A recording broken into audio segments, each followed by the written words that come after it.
I was just randomly thinking. Underworld Rise of the Lycans is one of my favorite Underworld movies.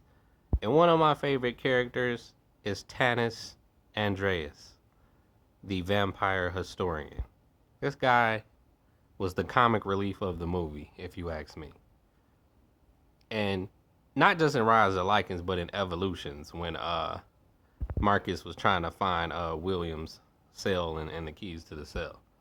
And when he asked him, he was like, "What do you know of Victor's keys?" And he's like, "Keys, keys. I don't know of any keys." And then nigga Marcus snatched his ass up and he's like, ah yes, those keys, those keys. I like this guy. But for those who've seen the Underworlds, yeah, let me know in the comment section who turned Tanis into a vampire. Because it's clear that Victor was turned by Marcus and Victor turned Celine. And you notice Marcus has these fucking blue eyes, these bright blue eyes and shit. Victor does too. And so does Celine. And even so does Sonya.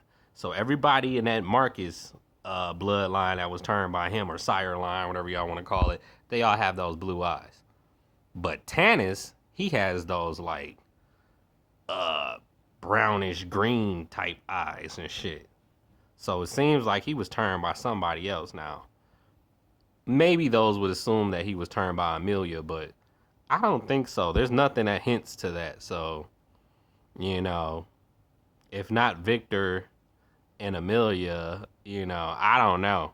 It's like just because they only introduce those main three, like he could have got turned by somebody else. So, I'd like to know. Maybe I'll just go to one of the people who reviewed all the underworlds and ask one of them that should know. But I Googled it and I didn't find shit. I didn't find nothing. It started talking about the two vampire mistresses that he turned that got killed by Celine. I'm like, I don't give a fuck about them.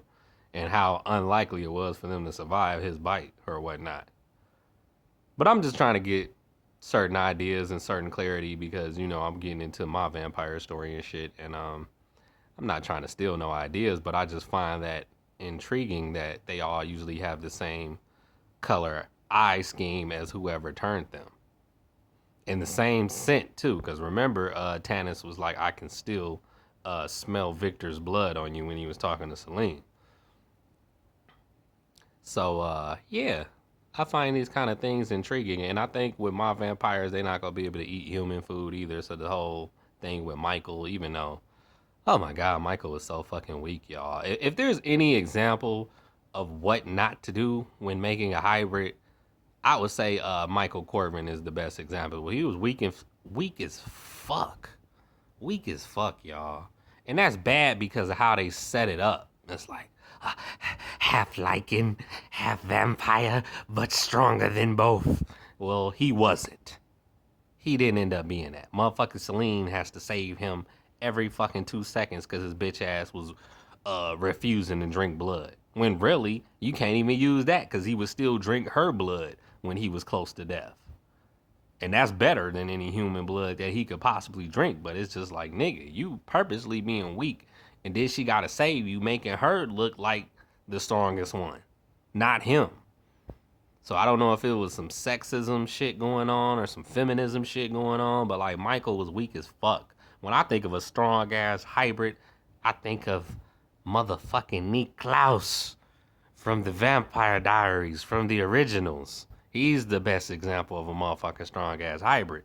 He'll rip your motherfucking heart out. I like motherfuckers that's vicious, man.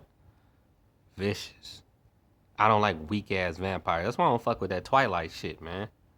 That's not how I like my vampires and werewolves. I like them like they are in Underworld. You know what I'm saying? With the transformations and shit. And yeah, they got transformations in Twilight, but it ain't the same. Like these niggas look like straight killers in the Underworld series, man. Like for real.